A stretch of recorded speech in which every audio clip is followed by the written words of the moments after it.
So, I finally saw Rainbow Rocks.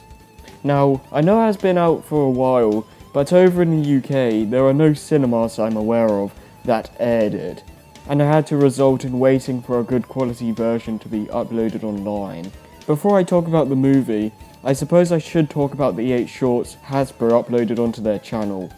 I don't want this to drag, so I'll be as brief as possible. Most of the shorts involve the human main 5 getting their instruments, and the way it's handled I found to be very entertaining. The other 3 shorts involve 2 music tracks that are absent from the movie, and a Shake Your Tail AMV. The movie starts off with 3 girls in a fast food restaurant singing to gain energy for their pendants, but more on that later. They go outside and see a giant rainbow, supposed to be from the climax of the first film, and we cut to the opening theme. I have to say, I love the retelling of the first movie here, and the music is nice, although I'm kinda torn whether I like the original theme more or not. Now, we are shown from Equestria's point of view that this is after season 4, so either the time difference between the worlds are majorly different, which is almost completely out of the question, or the 3 girls just took their sweet time to go to Canterlot High. In any case, we then go to the hall of Canterlot High to see everyone preparing for a music event. Okay, I know we are only like 5 minutes in, but the jump in animation quality in comparison with the first movie is really high.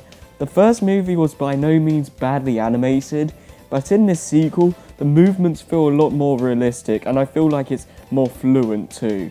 It's good to know that the animators have gotten really good at, well, animating these humans. I also have to say that I love Sunset Shimmer's portrayal in this movie. In the first Equestria Girls, she felt like a very one-dimensional villain, but thanks to her reformation, she has become a much more interesting character. I may even go as far as saying she's the best character in the film. I need to point this out, but a lot of people I've seen are very against these human designs. Okay, personal taste and all, and I get that. However, most of these guys made or saw the humanized pony videos and basically saying, Hasbro should do something like this, and they ended up hating it. Okay now, so let me get this straight. When the fans humanize the ponies, it's perfectly acceptable, but when the animators of the show do it, it's an abomination to mankind. Seriously now? I really can't see why people don't like the designs here. Do you really think they'd make them look like realistic humans? Really? If anything, I much prefer the style they did than a more realistic one. Because their skin colour is that of their pony counterparts' coat colour, it makes them stick out more in my opinion, and I find it a lot more appealing. But I digress. The main 5 forgive Sunset for her past misdeeds, followed by our first song, second if you count the opening. Man, the music is miles better to that of the first movie. I should probably refrain from playing any of it in this review to avoid getting copyright blocked, but it really is so much better. As I watched the film, I was tapping my foot and banging my head in beat with the music. They really outdid themselves with the soundtrack here. We get back to the 3 girls, whom Sunset decided to show around the school. However, she begins to notice something strange after Sonata mentions that they sing to get people to do what they want. These characters at this moment have more character than Sunset Shimmer did, but not by much. Shortly after, they begin singing a song to catch everybody's attention, just like in the first movie. Seems like if you just sing in the cafeteria, everyone listens to you. I wonder if people have actually tried doing this in real life, to get more pancakes or something. Nah, that's ridiculous. I guess it could have worked on a certain cupcake sale. I wonder how many people know what I'm talking about. In any case, they make everyone except for Main 5 and Sunset to be hypnotized and become absorbed with the idea of a battle of the bands. I won't go too much deeper into the storyline to avoid giving away too much, but the main plot up to this point is that essentially 3 girls have these pendants that let them feed off of negative energy, and Sunset Shimmer uses a book to send a message to Twilight.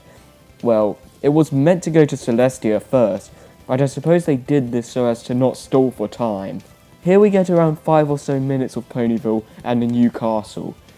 Twilight receives the message, uses the book to make the portal work at all times, and also tells the pony versions of the main 6 that these 3 girls are actually sirens. Apparently this was meant to be a reference to the first episode, when Twilight read about Nightmare Moon. Now instead of the 2 sisters doing the job, Starswell the Bearded banished the sirens to the human world.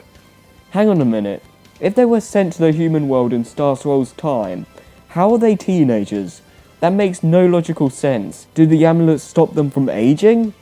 Meh, whatever. So now, Twilight and Spike go inside the portal and meet the human characters once again. In a rather humorous way, they try to do the same thing again at the end of the last movie. Because it didn't work, Twilight has to make a counterspell. Can I comment on the amount of references to the show and even the Brony fandom in this movie? We see Derpy, Maud, Lyra and Bonbon, and Octavia speaks. It's only a few words, but still. Oh, and let's not forget, spoiler alert, final scratch on a music station thing. That was incredible to see. As for the main six, they are a joy to watch just like in the first movie. It was cool seeing Rainbow Dash and Applejack trying to best each other at a video game, and Rarity is still crazy about fashion as she should be. The slumber party they have at Pinky's house is fun as hell to watch. It's just executed perfectly, I feel. It also felt good to see new locations, because let's be fair, the first movie rarely went outside of the school, and besides going to different rooms, the main location only changed on occasion, and even then it didn't last long. But yeah, eventually when it comes time for the finals, the sirens get Trixie to trap the main seven, minus Spike, and they end up falling out again, except for Twilight and Sunset.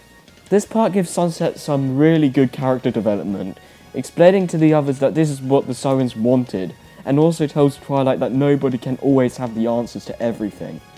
This is an important lesson to learn, but shortly after, Spike finds them and the final battle starts. What can I say other than, again, the music and animation complement each other perfectly here, and it's such a joy to watch. When Twilight goes back home, Sunset sends her a message just like how it works in a Friendship is Magic episode, and ending the movie. But wait, there's more! After the credits, there is an extra scene showing the real human Twilight, and Spike as a real dog. This could very much lead into a third movie, and or possibly a TV show, but we'll have to wait and see. But to sum up, Rainbow Rocks was an absolute blast to watch from start to finish, with great characters, references, music and animation. There isn't a lot I don't like in all honesty. All that comes to mind is Flash Sentry's lack of character. Aside from that, the movie is highly recommended, and I assure you that you won't regret watching it. And with that said, I will see you guys next time in Ponyland when Season 5 starts, whenever that will be, or if the rumoured Equestria Academy actually airs before Season 5, then I'll be covering that. Either way though, I'll see you guys next time.